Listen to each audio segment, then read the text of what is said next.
Russia পারমাণবিক বোমা হামলার শকওয়েভ ও তেজস্ক্রিয়তা সহ নানা ধরনের হুমকি থেকে রক্ষা পেতে ভ্রাম্যমাণ আশ্রয় কেন্দ্রের নির্মাণ কাজ শুরু করেছে।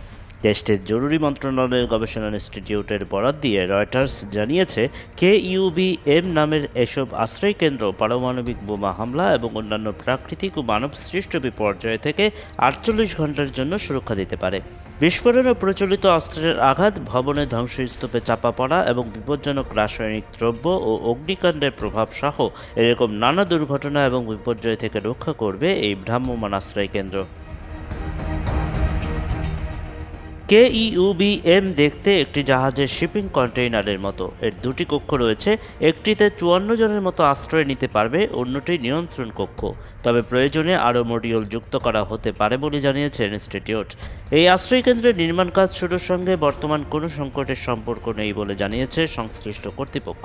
তবে কয়েকদিন আগেই যুক্তরাষ্ট্রের বিদায়ী প্রেসিডেন্ট জো বাইডেন ইউক্রেনকে রাশিয়ার ভূখণ্ডের গভীরে হামলা চালানোর জন্য দেশটিকে দেওয়া দূরপাল্লার মার্কিন ক্ষেপণাস্ত্র ব্যবহারের অনুমতি দিয়েছেন। বাইডেনের এই সিদ্ধান্তকে বেপরোয়া আখ্যা দিয়ে রাশিয়া বলেছে, মস্কো এর কঠিন জবাব দেবে। গবেষণা ইনস্টিটিউটটি বলছে, ভ্রাম্যমাণ আশ্রয় কেন্দ্র একটি বহুমুখী কাজের জন্য ব্যবহারের উপযোগী করে নির্মাণ করা হচ্ছে। এটি প্রাকৃতিক দুর্যোগ এবং মনুষ্য সৃষ্ট দুর্ঘটনা সহ বিভিন্ন হুমকি থেকে মানুষকে সুরক্ষা প্রদান করবে। গবেষণা ইনস্টিটিউট এটিকে নাগরিকদের সুরক্ষার উন্নতির পথে একটি গুরুত্বপূর্ণ পদক্ষেপ বলে অভিহিত করেছে।